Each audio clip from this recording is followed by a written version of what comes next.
Interphase আমাদের complete করার পর কী হলো, আমাদের এই যে ক্রোমাটিন তন্তুগুলো দেখা যাচ্ছে, নিউক্লিয়াস তৈরি হয়ে গেছে ভালো করে, আর এই যে সেন্ট্রোজোম বিভাজিত হয়ে গেছে। এছাড়াও বিভাজিত হয়ে গেলে মাইটোকন্ড্রিয়া, এগুলো সব বিভাজিত হয়েছে। মেন আমাদের যেটা জানবার দরকার, সেন্ট্রোজোমও বিভাজিত হয়ে গেছে কোথায়, G2 স্টেজে আমাদের সেন্ট্রোজোমও বিভাজিত হয়েছে। কারণ সেন্ট্রোজোম বিভাজিত হলে তবে গিয়ে আমাদের প্রোফেজে আমাদের কাজে লাগবে। এখন আমাদের কী হবে, এখন আমাদের মেটাফেজে ঢুকবে। মেটাফেজে আমাদের স্টেজ আছে প্রোফেজ, মেটাফেজে আমাদের ক্যারিওকাইনেসিস স্টেজ হচ্ছে প্রোফেজ, মেটাফেজ, অ্যানাফেজ, তারপর হচ্ছে টেলোফেজ, ঠিক আছে। আর হচ্ছে সাইটোপ্লাজমের স্টেজ হচ্ছে সাইটোকাইনেসিস। সাইটোকাইনেসিস অ্যাকচুয়ালি স্টার্ট হয়ে যায় লেট অ্যানাফেজ থেকে, অ্যানাফেজ থেকেই অ্যাকচুয়ালি স্টার্ট হয়ে যায়। আমরা বলতে পারি যে টেলোফেজ থেকেই সাইটোপ্লাজম স্টার্ট হয়, ঠিক আছে। আমাদের বই অনুযায়ী, আমাদের সিলেবাস অনুযায়ী আমরা বলবো যে টেলোফেজ থেকে সাইটোপ্লাজমের বিভাজন স্টার্ট হয়, মানে সাইটোকাইনেসিস হয়। কিন্তু অ্যাকচুয়ালি এটা স্টার্ট হয়ে যায় অ্যানাফেজ থেকেই। তো এখন আমাদের জানার ব্যাপার ক্যারিওকাইনেসিস। ক্যারিওকাইনেসিস মানে কি, প্রথমে হচ্ছে নিউক্লিয়াস বিভাজিত হবে। নিউক্লিয়াস বিভাজন হওয়ার জন্য আমাদের কী হবে, প্রথমে হচ্ছে প্রোফেজ স্টেজ। প্রোফেজ স্টেজ কী হবে, এই যে আমাদের সেন্ট্রিওল যেটা হয়েছিল, এই যে সেন্ট্রোমিটার বিভাজিত হয়ে গেছিলো, ওখান থেকে আমাদের বেমতন্তু তৈরি হওয়া স্টার্ট হয়ে যাবে। তারপর হচ্ছে এই যে এগুলো যে পাকি যে ছিল ক্রোমাটিন তন্তুগুলো, সেগুলো আমাদের ধীরে ধীরে ভালোভাবে আরও পাকাতে শুরু করবে এবং এরকম ভালোভাবে দেখা যেতে শুরু করতে হবে আস্তে আস্তে, ঠিক আছে। এটা হচ্ছে প্রোফেজ স্টেজ। প্রোফেজ স্টেজের পর আসবে মেটাফেজ। মেটাফেজে কী হবে, যে ক্রোমোজোমগুলি যে হয়েছিল সেগুলো ভালোভাবে প্লেট অনুযায়ী সজ্জিত হয়ে যাবে, এটাকে বলে মেটাফেজ প্লেট। তারপরে যে বেমতন্তুগুলো, এই যে সেন্ট্রোজোম থেকে বেমতন্তুগুলি সূর্য হয়েছিল, সেগুলো কাইনেটোকোরেসে লাগবে, ঠিক আছে, ক্রোমোজোমের কাইনেটোকোরেসে লাগবে। তারপর হচ্ছে অ্যানাফেজ। অ্যানাফেজে কী হবে, এই যে ক্রোমোজোম যে এগুলো এই দাগ বরাবর ভেঙে যাবে, ঠিক আছে, ভেঙে গিয়ে এগুলো সব আসতে থাকবে, বেমতন্তু বরাবর টানতে থাকবে এইদিকে, সেন্ট্রোজোমের দিকে যেতে থাকবে। তারপর কী হবে, চলে যাবে দুপাশে ক্রোমোজোমগুলো সব এভাবে চলে গেল। তারপর ক্রোমোজোমগুলো আবার সেই আগের অবস্থায় ফিরে যাবে, যে সজ্জিত হয়ে যে ছিল, মানে একদম যে ঘন হিসাবে ছিল, সেটা আবার ধীরে ধীরে খুলে যাবে, ঠিক আছে। তারপর এখানে ধীরে ধীরে ক্লিভেজ আরও স্টার্ট করে দেবে, মানে সাইটোকাইনেসিসও স্টার্ট হয়ে যাবে অ্যানাফেজের লাস্ট দশা থেকে।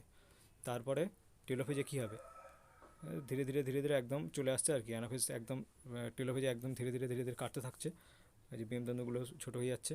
তারপরে একদম নতুন দুটো কোষ তৈরি হয়ে গেল, ঠিক আছে। এটা হচ্ছে ব্যাপার। আবার যখন রিপিট যখন হবে, আবার এখানে ইন্টারফেজ হবে এই স্টেজে, আবার এখানে ইন্টারফেজ হবে এই কোষটাতে, আবার এখানে এম ফেজ চলবে, আবার এখানে নতুন কোষ তৈরি হবে, আবার এভাবে চলবে। এটাই হচ্ছে কোষচক্র। তো আমাদের ইন্টারফেজে এখন আমাদের কাজ হয়ে গেছে। এখন আমাদের যেতে হবে প্রথম স্টেজে, এম ফেজে এখন আমাদের যেতে হবে প্রথমে ক্যারিওকাইনেসিসে। ক্যারিওকাইনেসিসে আমাদের প্রথম স্টেজ কি, ক্যারিওকাইনেসিসে 4টে stage, prophase, metaphase, anaphase, telophase. প্রথম স্টেজ হচ্ছে প্রোফেজ। তো প্রোফেজে আমাদের কী কী হয়, মেনলি আমাদের যে ক্রোমাটিন যে তন্তুগুলো, যেগুলো এরকমভাবে ছিল, যা হোকভাবে করে রেখেছিলো, সেটা ধীরে ধীরে সজ্জিত হতে থাকবে আর ঘন হতে থাকবে, ঠিক আছে। ক্রোমোজোম স্ট্রাকচারে আসতে থাকবে, আর এই যে বেমতন্তু গঠন হতে থাকবে, ঠিক আছে। যে সেন্ট্রোজোম যে দুটো ভাগ হয়ে গেছিলো, ওই দুটো ধীরে বেমতন্তু গঠন করতে স্টার্ট করে দেবে। এটা হচ্ছে প্রোফেজের মেন ব্যাপার। তো কী লেখা রয়েছে এখানে, ক্যারিওকাইনেসিস মানে হচ্ছে নিউক্লিয়াসের বিভাজন। নিউক্লিয়াসের বিভাজনের প্রথম 4টে স্টেজ হচ্ছে প্রোফেজ, মেটাফেজ, অ্যানাফেজ, টেলোফেজ। প্রথম স্টেজ হচ্ছে প্রোফেজ। প্রোফেজ মানে কি, প্রো মানে হচ্ছে প্রথম, ফেজ মানে হচ্ছে দশা, এটা হচ্ছে প্রথম দশা। এইখান থেকে নামটা এসছে আর কি, গ্রিক শব্দ প্রো প্লাস ফেজ থেকে প্রোফেজ নামটা এসছে। প্রো মানে হচ্ছে প্রথম, ফেজ মানে হচ্ছে দশা। কী হয়, নিউক্লিয়াস থেকে জল বিয়োজন ঘটে, ফলে ক্রোমাটিন জালিকা ক্রোমাটিন তন্তুগুলি সুস্পষ্ট হয়। জল বিয়োজন মানে হচ্ছে জল বেরিয়ে যায়, ঠিক আছে, H2 বেরিয়ে যায়। H2 বেরিয়ে যাওয়ার ফলে কী হবে, আরও বেশি ঘন হতে থাকবে। জল যত বেরিয়ে যাবে তত কী হবে, আরও বেশি ঘন হবে। জল বিয়োজন ঘটে, ফলে ক্রোমাটিন তন্তু আরও সুস্পষ্ট হয়। তারপরে ক্রোমাটিন তন্তুগুলো ক্রমশ কুণ্ডলীকৃত হয় এবং ঘনীভূত হয় এবং ক্রোমোজোম গঠন করে, সূত্রাকার ক্রোমোজোম গঠন করে। প্রতিটি ক্রোমোজোমে দুটি করে পরস্পর পেঁচানো সিস্টার ক্রোমাটিড দেখা যায়।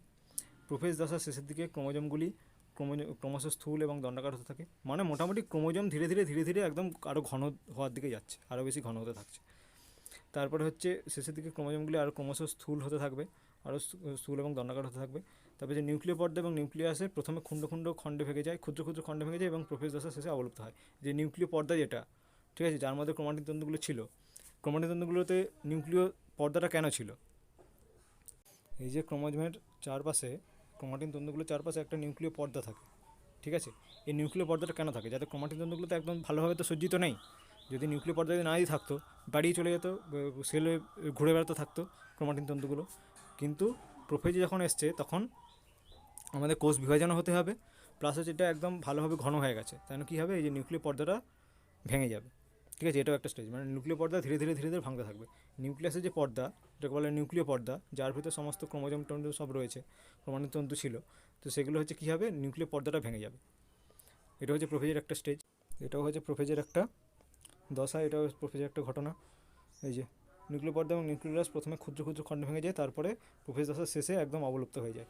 প্রকৃতপক্ষে নিউক্লিয় পর্দা এবং নিউক্লিয়াস প্রোমেটোফেজ দশায় সম্পূর্ণ অবলুপ্ত হয়। নিউক্লিয় পর্দা নিউক্লিয়াস সমস্ত যে প্রোমেটোফেজে সম্পূর্ণভাবে অবলুপ্ত হয়ে যায়। বেম বা স্পিন্ডিল গঠিত হতে শুরু করে দেয়। ঠিক আছে, বেম কোথা থেকে গঠিত হয়, এই যে সেন্ট্রোজোম থেকে। তো এই যে প্রাণীকোষের ক্ষেত্রে, প্রাণীকোষের ক্ষেত্রে প্রাণীকোষ এবং উদ্ভিদ কোষ দু ধরনের কোষের ক্ষেত্রে আমাদের জানতে হবে। প্রাণীকোষের ক্ষেত্রে কী হবে, প্রথমে সেন্ট্রিওমের সেন্ট্রিওল দুটি থেকে দুটি করে অপত্য সেন্ট্রিওল গঠিত হয় এবং অপত্য সেন্ট্রিওল দুটি সেন্ট্রোজোম গঠন করে ক্রমশ ক্রোশের বিপরীত মেরুর দিকে গমন করতে শুরু করে। দুটি সেন্ট্রিওমে অ্যাস্ট্রাল রশ্মি দিয়ে দ্বিমেরুদন্তুযুক্ত বেম গঠিত হতে শুরু করে দেয়। এই জন্য প্রাণীকোষের বেম বা স্পিন্ডিল হলো অ্যাস্ট্রাল বেম। তো কী বলা হয়েছে, যে প্রাণীকোষের ক্ষেত্রে প্রথমে সেন্ট্রোজোমের সেন্ট্রিওল দুটি থেকে দুটি অপত্য সেন্ট্রিওল গঠিত হয়। সেন্ট্রোজোমের সেন্ট্রিওল থেকে দুটো অপত্য সেন্ট্রিওল গঠিত হবে। দুটি অপত্য সেন্ট্রিওল সেন্ট্রোজোম গঠন করে ক্রমশ কোষের বিপরীত মেরুর দিকে গমন করতে শুরু করে দেয়। দুটি সেন্ট্রোজোমের অ্যাস্ট্রাল রশ্মি থেকে দ্বিমেরুযুক্ত বেম গঠিত হতে শুরু করে। সেজন্য প্রাণী কোষের বেম বা স্পিন্ডিল হলো অ্যাস্ট্রাল বেম। সেন্ট্রিওল এবং অ্যাস্ট্রাল রশ্মি এবং বেম বা স্পিন্ডিল একত্রে মাইটোটিক অ্যাপারেটাস গঠন করে। দুটি সেন্ট্রোজোমের অ্যাস্ট্রাল রশ্মি থেকে দ্বিমেরুযুক্ত বেম গঠিত হতে শুরু করে। অ্যাস্ট্রাল রশ্মি মানে কি, অ্যাকচুয়ালি কী হয়, প্রাণীদেহের কোষের ক্ষেত্রে দুটো সেন্ট্রিওল তো দু কোণে চলে গেছে এবং সেখান থেকে বেমতন্তু তৈরি হচ্ছে, সেন্ট্রিওল থেকে বেমতন্তু তৈরি হচ্ছে, কিন্তু উদ্ভিদের ক্ষেত্রে সেন্ট্রিওল থাকে না। উদ্ভিদের ক্ষেত্রে তাই না অ্যাস্ট্রাল রশ্মি সমস্ত জায়গা থেকে তৈরি হয়, বিভিন্ন জায়গা থেকে তৈরি হয়। ঠিক আছে, এখানে কি হচ্ছে, দ্বিমেরু, দুটো মেরুতে চলে গেছে, তাই না বলা হচ্ছে দ্বিমেরু প্রাণীকোষের ক্ষেত্রে, কিন্তু উদ্ভিদের ক্ষেত্রে দ্বিমেরু হওয়ার কোনো চান্স নেই। কারণ উদ্ভিদের ক্ষেত্রে এটাকে বলা হয় অ্যানাস্ট্রাল বেম রশ্মি, অ্যানাস্ট্রাল বেম, এটা সেন্ট্রিওল থেকে তৈরি হচ্ছে না। কিন্তু প্রাণীদের ক্ষেত্রে এটাকে বলা হয় অ্যাস্ট্রাল বেম রশ্মি। ঠিক আছে, অ্যাস্ট্রাল বেম রশ্মি তৈরি হয় এবং এখানে ক্রোমোজোমগুলো ছড়িয়ে পড়ে, ক্রোমোজোমগুলো এরকমভাবে চলে আসে এবং নিউক্লিয় পর্দা ধ্বংস হয়ে যায়। এটা হচ্ছে প্রোফেজের কাজ। এবং এই প্রোফেজই হলো এই যে এম ফেজের যে চারটে যে স্টেজ রয়েছে, ক্যারিওকাইনেসিসের যে চারটে যে স্টেজ রয়েছে, প্রোফেজ, মেটাফেজ, অ্যানাফেজ, টেলোফেজ। প্রোফেজটা হচ্ছে সবথেকে লংগেস্ট স্টেজ, সবথেকে বড় স্টেজ হচ্ছে এটা। এখানে তাহলে মেনলি কী কী হলো, অ্যাস্ট্রাল রশ্মি তৈরি হলো সেন্ট্রিওল থেকে, উদ্ভিদের ক্ষেত্রে অ্যাস্ট্রাল রশ্মি তৈরি হলো, উদ্ভিদের ক্ষেত্রে বেমতন্তু তৈরি হলো, অ্যানাস্ট্রাল রশ্মি এগুলো সেন্ট্রিওল থেকে তৈরি হয় না, কিন্তু বেমতন্তু তৈরি হয়। মোটামুটি বেমতন্তু তৈরি হলো এবং নিউক্লিয় পর্দা ভেঙে গেল এবং ক্রোমাটিনগুলো আরও বেশি সজ্জিত হতে থাকলো, ক্রোমোজোম ক্রোমাটিনের দিকে ধীরে ধীরে এগোচ্ছে। আর প্রাণীদেহের ক্ষেত্রে এই যে সেন্ট্রিওল, অ্যাস্ট্রাল রশ্মি এবং বেম, এগুলোকে একসাথে বলে মাইটোটিক অ্যাপারেটাস। ঠিক আছে, সেন্ট্রিওল, এই যে প্রাণীকোষ, এটা হচ্ছে সেন্ট্রিওল, দুটো সেন্ট্রিওল দু কোণে রয়েছে, তাই না বলা হচ্ছে এটা দ্বিমেরু।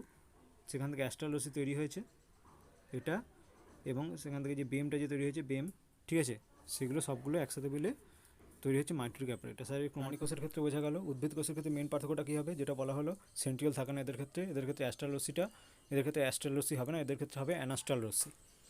উদ্ভিদ কোষের সেন্ট্রোজোম থাকে না, এক্ষেত্রে সাইটোপ্লাজমীয় মাইক্রোটিউবুলগুলি নির্দিষ্ট রীতি বরাবর সজ্জিত হয়ে বেম বা স্পিন্ডিল গঠন করে। যেহেতু বেমতন্তুগুলি অ্যাস্ট্রাল থেকে তৈরি হয় না, সেজন্য উদ্ভিদ কোষের স্পিন্ডিল বা বেমকে অ্যানাস্ট্রাল বেম বলা হয়। এটি মাইটোসিসের দীর্ঘস্থায়ী দশা। ঠিক আছে, কী বলা হয়েছে, প্রোফেজ হচ্ছে মাইটোসিসের দীর্ঘতম স্টেজ। আর প্রাণীদেহে তাই না এটাকে বলা হয় অ্যাস্ট্রাল মাইটোসিস, কারণ এদের ক্ষেত্রে অ্যাস্ট্রাল রশ্মি গঠিত হয়, অ্যাস্ট্রাল বেম গঠিত হয়। কিন্তু উদ্ভিদের ক্ষেত্রে অ্যানাস্ট্রাল মাইটোসিস বলা হয়, কারণ এদের ক্ষেত্রে অ্যানাস্ট্রাল রশ্মি গঠিত হয়, অ্যানাস্ট্রাল বেম গঠিত হয়। হচ্ছে প্রাণীদের ক্ষেত্রে প্রোফেজ।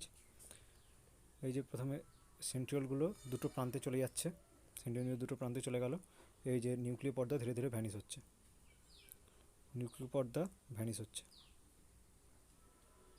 আর ক্রোমাটিন তন্তুগুলো ভালোভাবে আরও সজ্জিত হচ্ছে। ঠিক আছে, এবং এখান থেকে পরে বেমতন্তু গঠন হবে, প্রোফেজেই গঠন হবে। ঠিক আছে,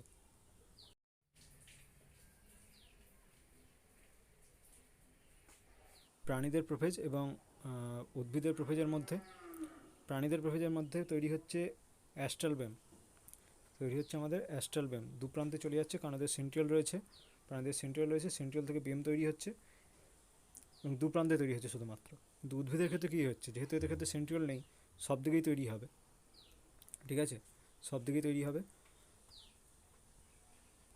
এই যে সমস্ত পাশে তৈরি হচ্ছে ভীমতন্তু, ঠিক আছে। আর এদেরকে বলা হচ্ছে নাকি অ্যানাস্টাল ভেম। প্রাণীদের ক্ষেত্রে তৈরি হচ্ছে অ্যাস্ট্রাল ভেম, তাহলে বলা হচ্ছে অ্যাস্ট্রাল মাইটোসিস বা অ্যাস্ট্রাল প্রোফেজ। এদের ক্ষেত্রে কী বলা হবে, এদেরকে বলা হচ্ছে অ্যানাস্টাল ভেম, তাহলে তাদের এই যে টোটাল মাইটোসিস বলে অ্যানাস্টাল মাইটোসিস। এটি হচ্ছে মেন পার্থক্য উদ্ভিদ এবং প্রাণীদের ক্ষেত্রে প্রোফেজের জন্য।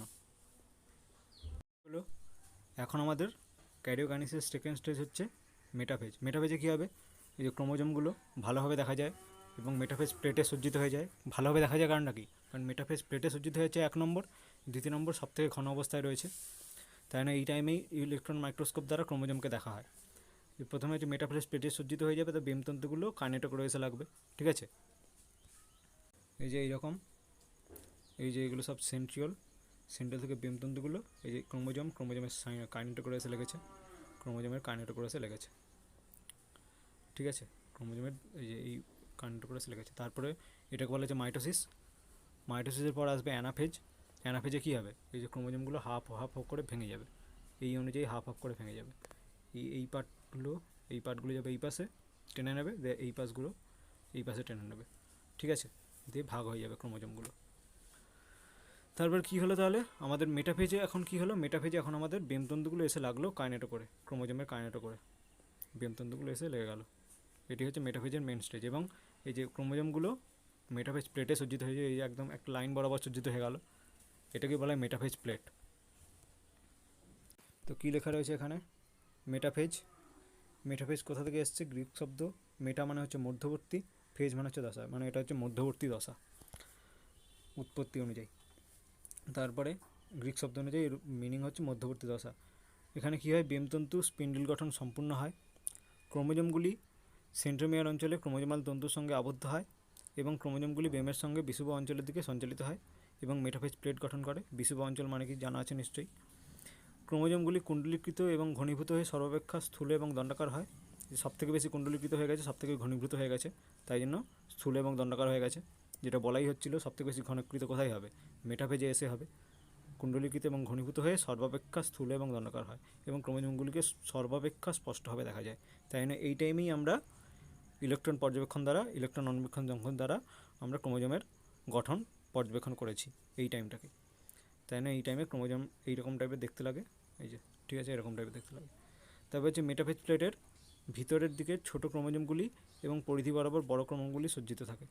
ভিতরের দিকে থাকে ছোটো ক্রোমোজোমগুলো, এই যে বড় ক্রোমোজোমগুলো বাইরের দিকে থাকে এবং ছোটো ক্রোমোজোমগুলো ভিতরের দিকে থাকে, বড় ক্রোমোজোমগুলো বাইরের দিকে থাকে, ঠিক আছে। এবং প্রতিটি ক্রোমোজোমের সিস্টার ক্রোমাটিড দুটি স্পষ্টভাবে দেখা যায়, এই টাইমে সবথেকে স্পষ্টভাবে দেখা যাবে কারণ সবথেকে বেশি ঘন।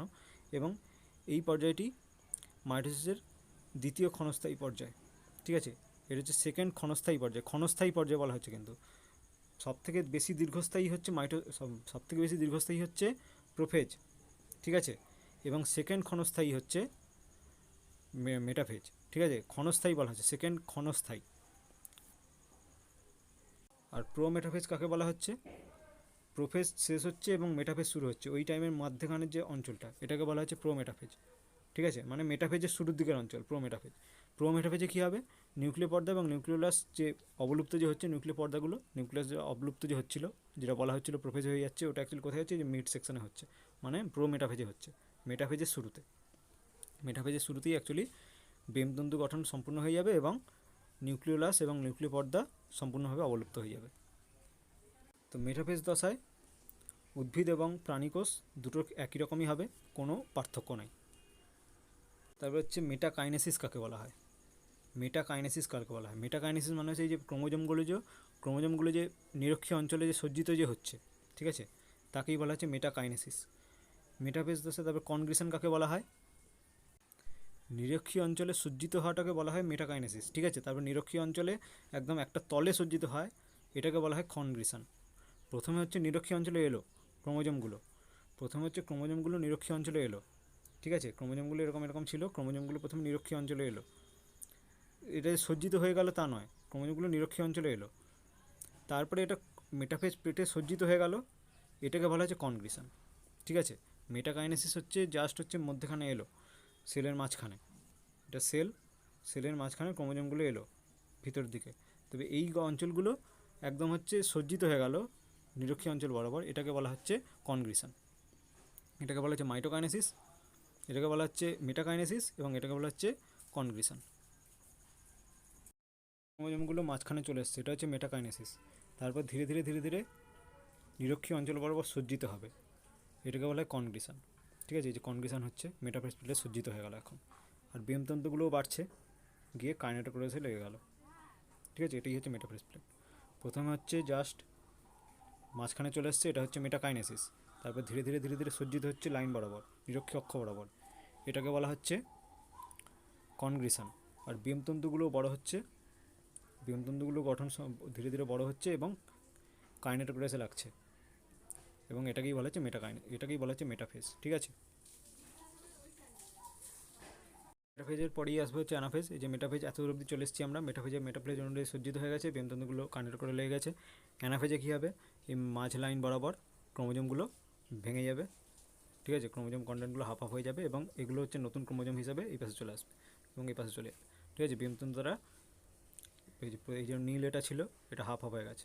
ঠিক আছে, হাফ হয়ে গিয়ে একটা পার্টি পাশে একটা পার্টি পাশে, লাল যেটা ছিল সেটাও হাফ হয়ে যাচ্ছে, প্রতিটাই হাফ হয়ে যাবে। ঠিক আছে, এই যে লাল যেটা ছিল সেটাও একটা ক্রোমাটিড পাশে একটা ক্রোমাটিড পাশে, এবং এই নতুন যে ক্রোমাটিডটা অ্যাকচুয়ালি ক্রোমোজোম হিসেবে কাজ করবে নতুন সেলে।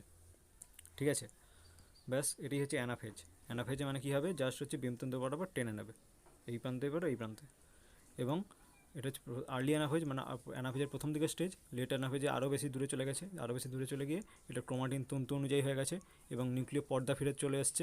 ঠিক আছে, মানে ক্রোমোজোম যে ঘন যে হয়ে গেছিলো সেটা আবার হালকা হয়ে যাচ্ছে, আবার এখানে নিউক্লিয় পর্দা চলে এসছে, নিউক্লিয়াস আবার গঠন হচ্ছে। ঠিক আছে, নতুন নিউক্লিয়াস আবার গঠন হচ্ছে। নিউক্লিয়াস তো এখানে তো ভেঙে গেছিলো, নিউক্লিয়াস কোথায় ভেঙে গেছিলো, নিউক্লিয়াস ভেঙে গেছিলো আমাদের প্রোফেজে আমাদের নিউক্লিয় পর্দা বিনষ্ট হয়ে গেছিলো, আবার সেটা তৈরি হচ্ছে কোথায়, এই যে অ্যানাফেজে আবার এসে ধীরে ধীরে ধীরে ধীরে নিউক্লিয় পর্দা গঠন হওয়া সম্ভব হয়ে যাচ্ছে, আবার এই যে ঘন যে হয়ে গেছিলো সেটা আবার ধীরে ধীরে হালকা হয়ে যেতে শুরু করে দিচ্ছে। ক্রোমাটিড হিসেবে ছিল সেটা আবার ক্রোমাটিন তন্তু হিসেবে চলে আসতে শুরু করে দিচ্ছে। তো কী বলা হয়েছে অ্যানাফেজ অ্যানা মানে হচ্ছে উপরে, ফেজ মানে হচ্ছে দশা, উপরে দশা, এখান থেকে এসছে অ্যানাফেজ। প্রতিটি, কারণ এটা টেলোফেজ, তো টেলোফেজের ঠিক আগের দশা হচ্ছে অ্যানাফেজ, তাই না, টেলোফেজের উপরে। ঠিক আছে, উপরে দশা। তারপর হচ্ছে প্রতিটি ক্রোমোজোমের সেন্ট্রোমিয়ার হচ্ছে ক্রোমোজোমের দৈর্ঘ্য বরাবর বিভাজিত হয়। প্রতিটি সিস্টার ক্রোমাটিভ নিজস্ব সেন্ট্রোমিয়ার পায় এবং অপত্য ক্রোমোজোম হিসেবে আচরণ করে। এইভাবে করে বিমতন্তুগুলো দুপাশে টেনে নিচ্ছে। ক্রোমোজোম মেটাফেজে সজ্জিত হয়ে গেছিলো, একটা ভাগের পাশে একটা ভাগ। ঠিক আছে, টোটাল পার্টটা সে ভেঙে যাচ্ছে। এই যে মেটাফেজে লাস্টে যে মেটাফেজে এরকমভাবে সজ্জিত হয়ে গেছিলো মেটাফেজ প্লেটে, এই বরাবর একদম হাফ বরাবর কেটে যাবে। ঠিক আছে, হাফ বরাবর ভেঙে যাবে, এই বরাবর ভেঙে যাবে, এই বরাবর একদম হাফ বরাবর একটা পার্টি পাশে একটা পার্টি পাশে একটা পার্টি পাশে একটা পার্টি পাশে একটা পার্টি পাশে একটা পার্টি পাশে। ঠিক আছে, এই যে ক্রোমাটিডগুলো, নতুন যে ক্রোমাটিডগুলো, একটা ক্রোমোজোমে দুটো করে ক্রোমাটিড ছিল, একটা ক্রোমাটিডের পাশে চলে আসবে, একটা ক্রোমাটিড পাশে চলে যাবে। এই যে এই নতুন ক্রোমাটিডগুলো আবার নতুন ক্রোমোজোম হিসেবে কাজ করবে নতুন সেলে।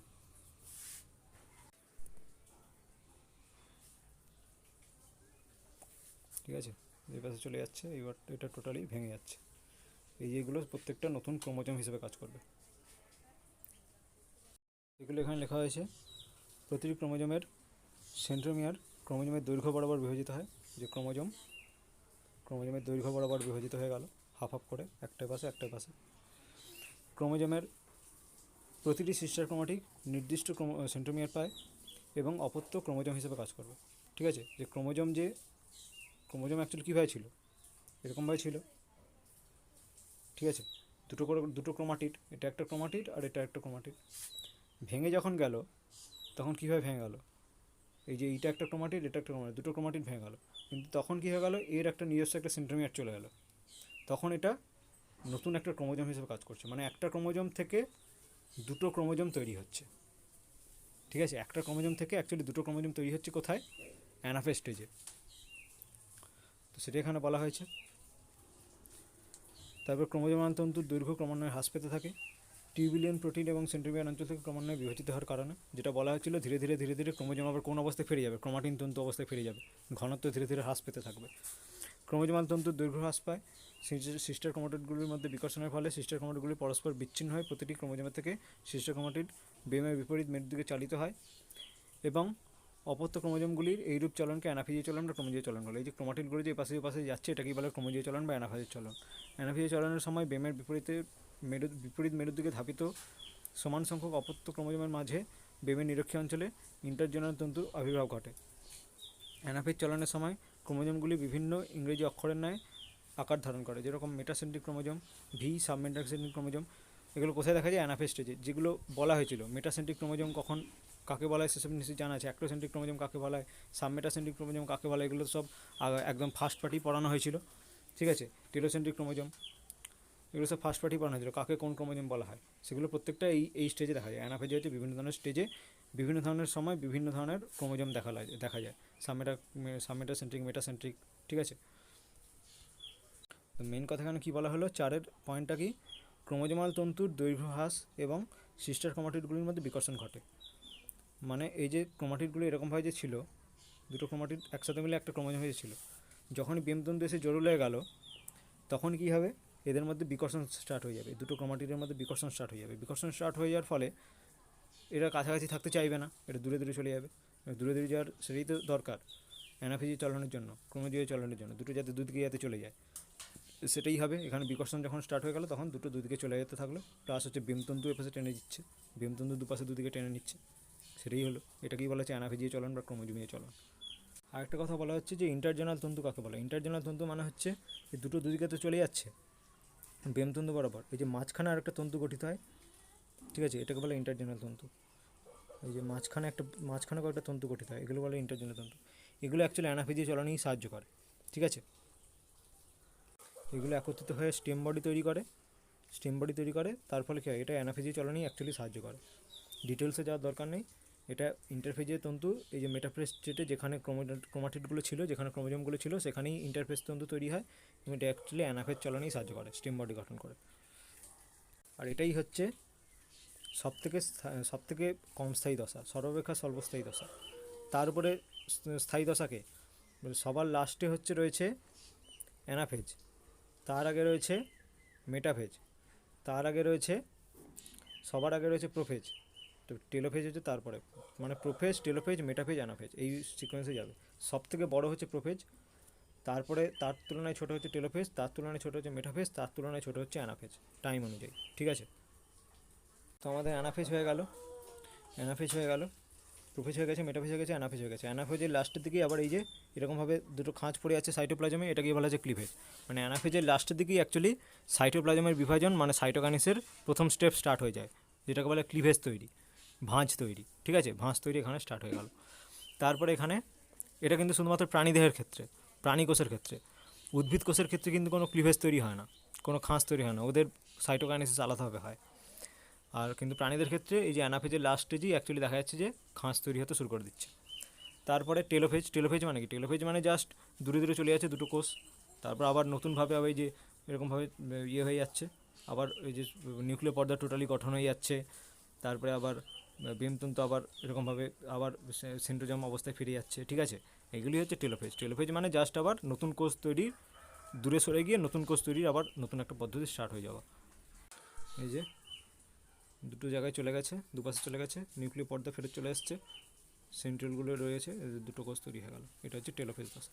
ক্লিভেজ তৈরি হচ্ছে, নতুন দুটো কোষে তৈরি হয়ে যাচ্ছে।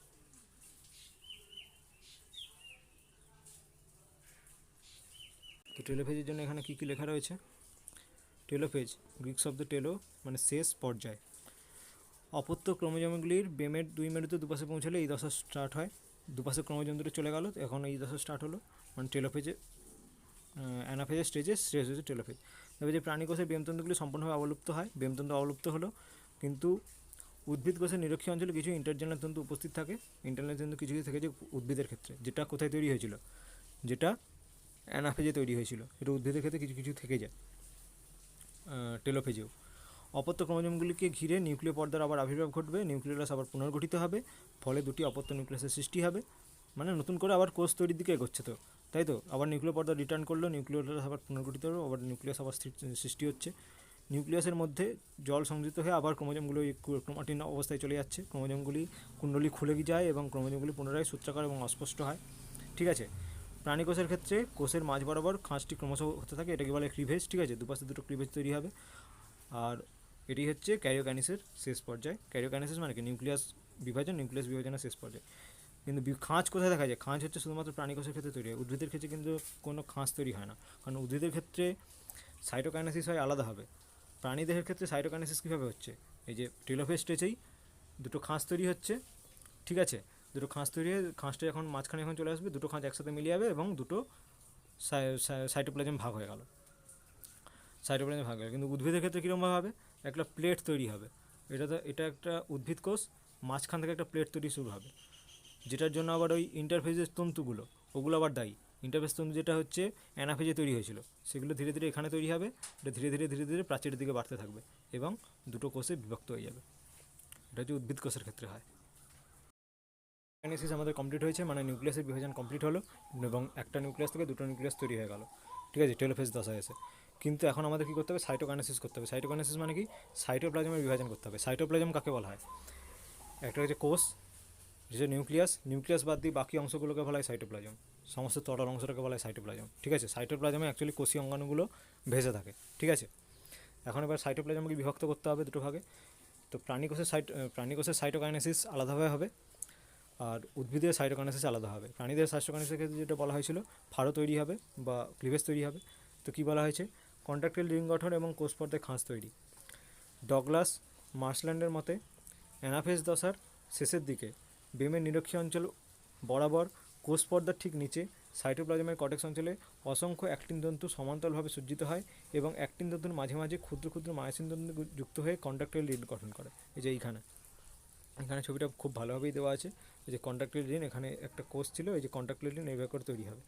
কন্ট্রাক্টাইল রিং, অ্যাক্টিন এবং মায়োসিন এগুলো অ্যাকচুয়ালি আমাদের যে কোনো মাসেলেই থাকে। মাসেল যখন বড় ছোটো করি আমরা, যখন আমরা হাতকে আমরা গোটাচ্ছি, হাতকে আমরা বড় করছি আবার ছোটো করছি। ঠিক আছে, আঙুলকে বড় করছি ছোটো করছি। ঠিক আছে, আঙুল মুড়ছি। ঠিক আছে, সমস্ত পেশি দিয়েই থাকে অ্যাক্টিন এবং মায়োসিন। তো অ্যাক্টিন এবং মায়োসিন কী করা হয়? যখন কন্ট্রাক্টাইল কোনো জিনিস, ঠিক আছে, কোনো যার কন্ট্রাকশন করতে হবে, প্রসারণ করতে হবে, কন্ট্রাক্টাইল রিং গঠন করতে সাহায্য করবে। ঠিক আছে, কন্ট্রাক্টাইল রিং গঠন করতে তাই জন্য অ্যাক্টিন এবং মায়োসিন তন্তুই এরকমভাবে সজ্জিত হয় দিয়ে যখন এখানে থাকে অ্যাক্টিন, এখানে থাকে মায়োসিন। ঠিক আছে, যে অ্যাক্টিন তারপর মায়োসিন, তারপর অ্যাক্টিন তারপর মায়োসিন, তারপর অ্যাক্টিন তারপর মায়োসিন, এইভাবে করে সজ্জিত হয়। এগুলি যখন কাছাকাছি যখন চলে আসবে তখন হচ্ছে সংকুচিত হয়ে যাবে। আবার যখন স্বাভাবিক যখন হয়ে যাবে তখন বড় হয়ে যাবে, স্বাভাবিক হয়ে যাবে। ঠিক আছে, এটা হচ্ছে কন্ট্রাক্টাইল রিং এভাবে করে তৈরি হয়। তো এই রিংটি সংকুচিত হলে কী হয়? এই রিংটি সংকুচিত হলে কী হবে? কোষ পর্দা ভাঁজ পড়ে যাবে। এই যে এরকমভাবে এরকম একটা রিং রয়েছে, এটা একটা কোষ, এটা একটা কোষ, এটা যখন সংকুচিত এখন হয়ে যাবে, যখন এই বৃত্তটা এখন ছোটো হয়ে যাবে তখন কী হয়ে যাবে? কোষগুলো অনেক কাছাকাছি চলে আসবে। তো সেটাই হচ্ছে এখানে, যখন কন্ট্রাকশন যখন যাবে, সংকুচিত যখন হয়ে যাবে, তখন আরও বেশি ক্লিভেজ তৈরি হবে, ক্লিভেজ ফাড়ো তৈরি হবে। তো পর্দা ভাঁজ হয়ে যাবে এখানে। ঠিক আছে, দিয়ে সবার লাস্টে কী হবে? একসাথে মিশে যাবে এবং দুটো কোষ আলাদা হয়ে যাবে, সাইটোপ্লাজমগুলো বিভক্ত হয়ে যাবে।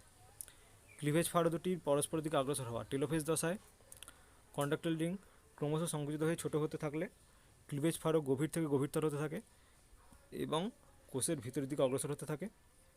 ঠিক আছে, টেলোফেজ দশায় কোন দশায় শুরু হচ্ছে? কন্ট্রাক্টাইল রিং গঠন করা শুরু হচ্ছে আমাদের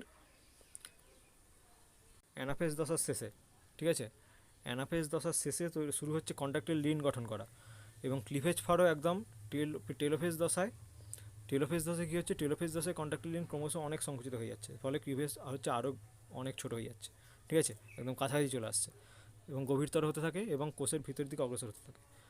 ক্লিভেজ, এই সময় এক সময় কোষের কেন্দ্রীয় অঞ্চলে দুটি ক্লিভেজ ফাড়ো পরস্পর মিলিত হয়ে যায় এবং সাইটোপ্লাজমে বিভক্ত হয়ে দুটি অপত্য কোষের সৃষ্টি করে, সেটা এখানে বলা হয়েছে। ব্যাস, এই যে কন্ট্রাক্টাইল রিং, ঠিক আছে, এই যে কন্ট্রাক্টাইল রিং, এটা যত সংকুচিত যখন থাকবে, যখনই সংকুচিত হয়ে যাবে তখন কী হয়ে যাবে? এটা দুটো আলাদা আলাদা হয়ে যাবে, দিয়ে দুটো আলাদা আলাদা কোষ হয়ে যাবে। ব্যাস, এটাই এখানে বলা হয়েছে। কিন্তু এটা হচ্ছে শুধুমাত্র কার ক্ষেত্রে? প্রাণী কোষের ক্ষেত্রে।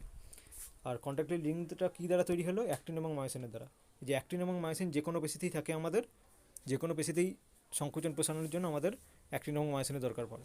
ঠিক আছে। উদ্ভিদ কোষে সাইটোকাইনেসিস কীভাবে হবে? উদ্ভিদের সাইটোকাইনেসিসের যে ইন্টারজেলার যে তন্তুগুলো ছিল সেগুলো অ্যাকচুয়ালি এই ইন্টারজেলার তন্তুগুলোর মাঝে মাঝে গলগি বস্তু জমা হবে। গলগি বস্তু থেকে উৎপন্ন ক্যালসিয়াম পেকটেট এবং ম্যাগনেসিয়াম পেকটেট, ঠিক আছে, এগুলো সব যুক্ত হয়ে এখানে ফ্র্যাগমোজম জমা হতে থাকবে। ফ্র্যাগমোজম জমা হয় এখানে একটা পাত তৈরি করবে। সেই পাতগুলো বড় হতে হতে হতে বড় বেশি সেলুলোজ হিমসেলুলোজ সব জোটো লাগবে, তারপর একটা একদম টোটালি বিভক্ত হয়ে যাবে। ঠিক আছে, প্রাণীর ক্ষেত্রে কী হচ্ছে, দুটো আলাদা হয়ে যাচ্ছে, কিন্তু এর ক্ষেত্রে তো আর আলাদা হওয়ার কোনো বিষয় নেই, দুটো জাস্ট পাশাপাশি হয়ে যাবে। ঠিক আছে, মাঝে একটা গ্যাপ থেকে যাবে। তাই জন্য উদ্ভিদ কোষে আমাদের ক্লিভেজেরও কোনো প্রয়োজন নেই, উদ্ভিদ কোষে খাঁজ হওয়ার কোনো প্রয়োজন নেই, যে মাঝখানে হচ্ছে ফ্র্যাগমোপ্লাস্ট জমা হবে, ফ্র্যাগমোপ্লাস্ট জমা হয় যে একটা উদ্ভিদ কোষ মাঝখানে ফ্র্যাগমোপ্লাস্ট জমা হতে থাকলো, আরও ফ্র্যাগমোপ্লাস্ট জমা হলো দিয়ে একদম কোণাতে লেগে গেল, দুটো কোষ আলাদা হয়ে গেল। তখন তবে হচ্ছে সেটাই হচ্ছে সেল প্লেট, যে মাঝখানে যে মধ্য, এটাকেই সেল প্লেট বলা হয় ফ্র্যাগমোপ্লাস্ট জমা হতে হতে। তো কী বলা হচ্ছে, কাইরোকাইনেসিসের টেলোফেজ দশায় বেমতন্তু নিরক্ষণের যে ইন্টারনাল তন্তুগুলো তার মাঝে মাঝে গলগি বস্তু থেকে উৎপন্ন ক্যালসিয়াম পেকটেট এবং ম্যাগনেসিয়াম পেকটেট যুক্ত হয়ে ক্ষুদ্র ভেসিকেল বা ফ্র্যাগমোজম জমা হতে থাকে। ইন্টারজেনাল তন্তু এবং ফ্র্যাগমোজম একত্রে ফ্র্যাগমোপ্লাস্ট তৈরি করে। তবে কোষপাত এবং সেলপ্লাস্ট গঠন, ফ্র্যাগমোপ্লাস্টের প্রান্ত বরাবর নতুন নতুন ফ্র্যাগমোজম সঞ্চিত হয়ে ফ্র্যাগমোপ্লাস্ট ক্রমশ বৃদ্ধি পায়, দুপাশে বৃদ্ধি পাচ্ছে, এবং এই সময় ফ্র্যাগমোজম মধ্যস্থ ক্যালসিয়াম এবং ম্যাগনেসিয়াম পেকটেট মিলিতভাবে যে পাতলা পর্দা গঠন করে তাই হলো কোষপাত। ঠিক আছে, এটাই হলো কোষপাত। তারপর হচ্ছে প্লাজমোডেসমাটা গঠন। প্লাজমোডেসমাটা মানে কি? প্লাজমোডেসমাটা মানে হচ্ছে দুটো কোষের মধ্যে সংযোগ স্থাপনের জন্য, দুটো কোষ, একটা কোষপাত তৈরি হয়ে গেছে, তো মাঝখান বরাবর একটা পথ থাকবে, একটা রুট থাকবে, মাঝখান বরাবর রুট থাকবে, এটাকে বলা হয় প্লাজমোডেসমাটা। সাইটোপ্লাজম ওই রুট বরাবর এপাশ ওপাশ হতে পারবে। ঠিক আছে, কিছু দূর অন্তর ইয়ারের সিস্টার্নি প্রবেশ করে, মানে এন্ডোপ্লাজমিক রেটিকুলামের সিস্টার্নি প্রবেশ করে ক্ষুদ্র ক্ষুদ্র কয়েকটা ছিদ্র তৈরি করবে, যা পরবর্তীকালে প্লাজমোডেসমাটা গঠন করে। ঠিক আছে, একটা অ্যাকচুয়ালি দুটো কোষ, উদ্ভিদের ধরলাম দুটো কোষ, ঠিক আছে, এটা একটা কোষ, এটা একটা কোষ, মাঝখানে প্লাজমোডেসমাটা থাকবে, মাঝখানে প্লাজমোডেসমাটা থাকবে, যখন এই পথ বরাবর সাইটোপ্লাজমের কিছু অংশ এই পাশ থেকে এই পাশে যেতে পারবে, এই পাশ থেকে এই পাশেই আসতে পারবে। ঠিক আছে, এদেরকে বলে প্লাজমোডেসমাটা। এরকম কানেকশন উদ্ভিদের ক্ষেত্রে দেখা যায়, প্রাণীদের ক্ষেত্রে কিন্তু এরকম প্লাজমোডেসমাটার কোনো প্রয়োজন নেই প্রাণীদের। তারপর সেই যে মধ্য পর্যায়ে তৈরি হয়েছিল তার উপর আরও কিছু তৈরি হবে, আরও কিছু জমা হবে, ধীরে যত সময় যাবে তত আরও জমা হতে থাকবে, আরও বেশি মোটা হতে থাকবে। ঠিক আছে, সেলুলোজ, হেমিসেলুলোজ ইত্যাদি সব সঞ্চিত হবে, দিয়ে কোষপ্রাচীর গঠন করে দেবো ওটাকে। ওই কোষপাত থেকেই কোষপ্রাচীর গঠন হয়ে গেল। ঠিক আছে, প্রথমে ছিল কোষপাত, ফ্র্যাগমোজম, প্রথমে একটা কোষ ছিল, সেখানে ফ্র্যাগমোজম জমা হচ্ছে, আরও জমা হচ্ছে, দিয়ে কোষপাত তৈরি হয়ে গেল, কোষপাত থেকে আরও সেলুলোজ, হেমিসেলুলোজ সব জমা হতে থাকবে, একদম মোটা হয়ে কোষপ্রাচীর তৈরি করে ফেললো। এবং মাঝখানে এই যে ইয়ার মানে এন্ডোপ্লাজমিক রেটিকুলামের সিস্টার্নি ঢুকে এখানে অনেক প্লাজমোডেসমাটা তৈরি করে ফেললো। ঠিক আছে, এটাই হচ্ছে উদ্ভিদের সাইটোপ্লাজমের বিভাজন। ঠিক আছে, বা সাইটোকাইনেসিস। তবে যে উদ্ভিদ কোষ এবং প্রাণী কোষের মাইটোসিসের মধ্যে পার্থক্য দেওয়া আছে। পার্থক্য কী হবে? প্রথমে হচ্ছে বেমের গঠন, ক্যারিওকাইনেসিস পার্থক্য। বেমের গঠন কি? উদ্ভিদের ক্ষেত্রে কি হবে? অ্যানাস্টাল বেম হবে, প্রাণীদের ক্ষেত্রে হবে অ্যাস্টাল বেম। তবে যে বেমের পরিণতি, বেমের কিছু অংশ কোষপাত গঠনের কাজে লেগে যাবে উদ্ভিদ কোষের, কিন্তু প্রাণী কোষের ক্ষেত্রে কী হবে? বেমের টোটালি অবলুপ্তি ঘটে যায়। প্রকার, এটাকে বলে কি? অ্যানাস্টাল মাইটোসিস বলা হয়, কারণ এখানে অ্যানাস্টাল বেম তৈরি হয় উদ্ভিদের ক্ষেত্রে, কিন্তু প্রাণীদের ক্ষেত্রে এটাকে বলে অ্যাস্টাল মাইটোসিস। তবে যে মেটাফেজ প্লেট, ক্রোমোজোমগুলি নির্দিষ্ট রীতিমেটে মেটাফেজ গঠন করে না উদ্ভিদ কোষের ক্ষেত্রে, তেমনভাবে মেটাফেজ একদম প্রাণীদেহের মতো সুন্দর হয় না, কিন্তু এদের ক্ষেত্রেও মেটাফেজ থাকে, মেটাফেজ স্টেজ থাকে, এবং প্রাণীদের মতো অত সুন্দরভাবে সজ্জিত হয় না। মেটাফেজ প্লেটের কেন্দ্র থেকে ছোটো ক্রোমোজোম, পরিধিতে বড় ক্রোমোজোম থাকে। ঠিক আছে, মাঝখানে ছোটো ক্রোমোজোম থাকবে, পরিধির দিকে যত যাওয়া হবে তত বেশি বড় ক্রোমোজোম থাকবে। এটা হচ্ছে প্রাণীদের ক্ষেত্রে। তবে স্টেম বডি হচ্ছে উদ্ভিদের ক্ষেত্রে গঠিত হয় না, প্রাণীদের ক্ষেত্রে গঠিত হয়। তবে হচ্ছে সাইটোকাইনেসিসের পার্থক্য রয়েছে। সাইটোকাইনেসিস কী হবে? সূচনাকাল টেলোফেজ দশার শেষের দিকে শুরু হয়, কিন্তু প্রাণী কোষের ক্ষেত্রে কোথায় শুরু হবে? অ্যানাফেজের শেষে অথবা টেলোফেজের শুরুতে। এর ক্ষেত্রে কোথায়?